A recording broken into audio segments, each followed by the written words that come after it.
Sir, kanino po ang susuportahan yung team? Team Duterte, Team Marcos po? Team Duterte.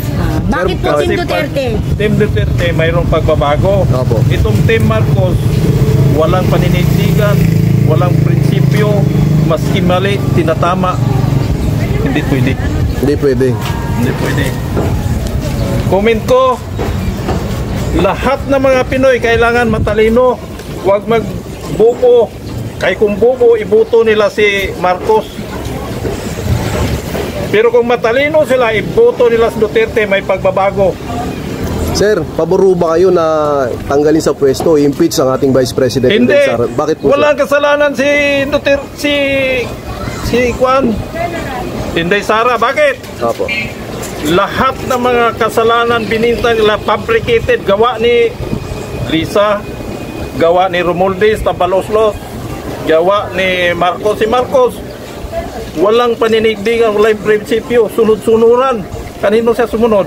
Kay Lisa, kay Tambaloslos, Martin. Sir, sa magtatatlong taon na po si Marcos Jr. Sir, anong grado mabibigay mo sa kanya? 1 to 10, sir, 10 yung pinakamataas.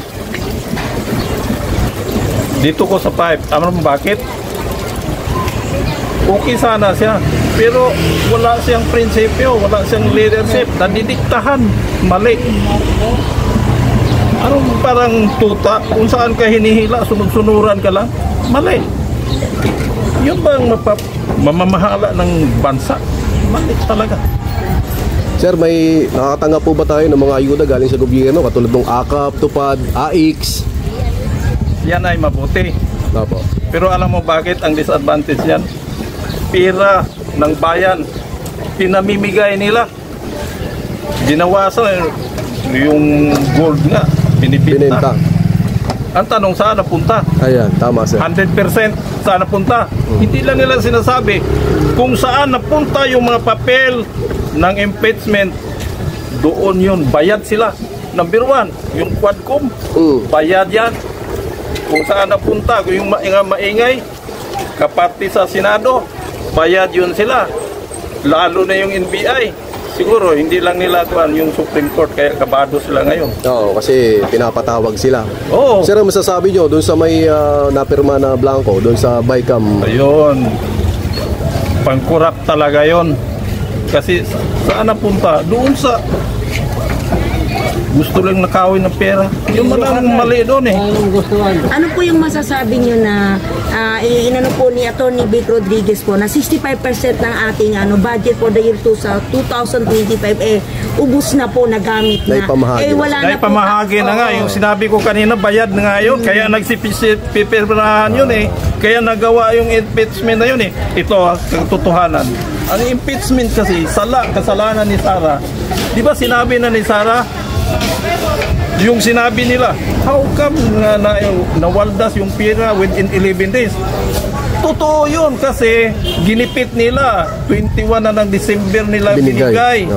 Para ma-liquidate ng attorney niya, ginawa ng paraan para hindi masakay for the following year. Kasi makarga ng following year kung paabutin pa nila ng sunod na taon, di ba? Tama, sir. So, liquidate agad. Pero nung pagbigay nung pera, naka-envelope, may kaakibat na filing sa case. Di ba? Tama yun? Sinabi ni Sara yun eh. Tama, sir. So, ibig sabihin, hindi talaga kasalanan ni Sara. Natural, i-liquidate niya. Kaya kaagad niya, bayaran niya yung may 2 general yun kasi pangbayad sa kuan yun eh, mga escort niya. Sir, anong panawagan niyo po doon sa ginagawang hearing ng mga Quadcom na yan, sir? Jesus. Ito masabi ko dyan.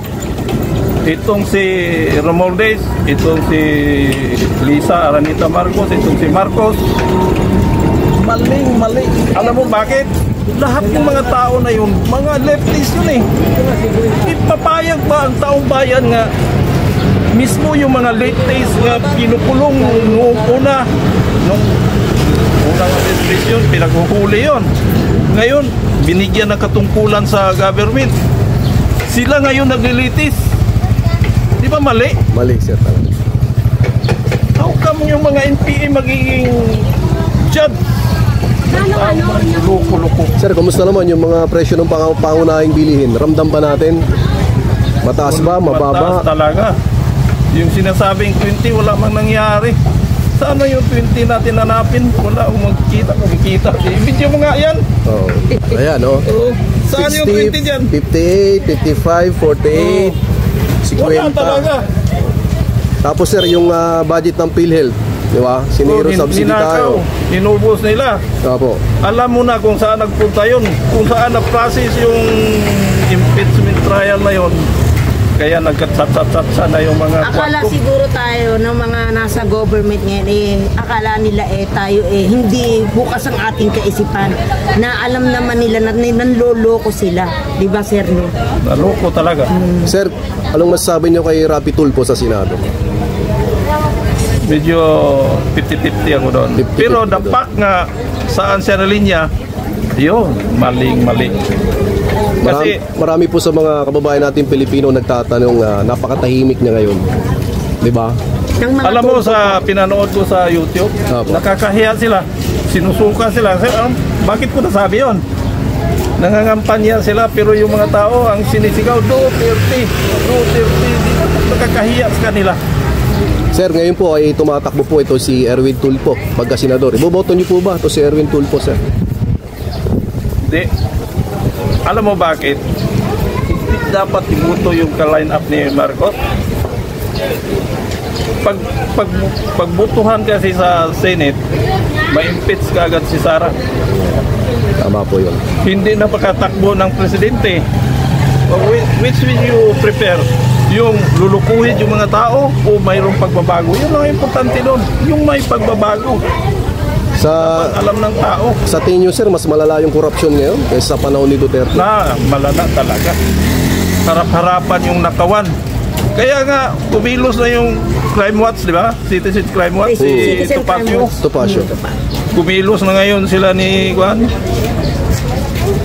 Attorney Vic para pasakaan ng kaso sa kung sa kay Topacio sa yun sa Sandigan Bayan.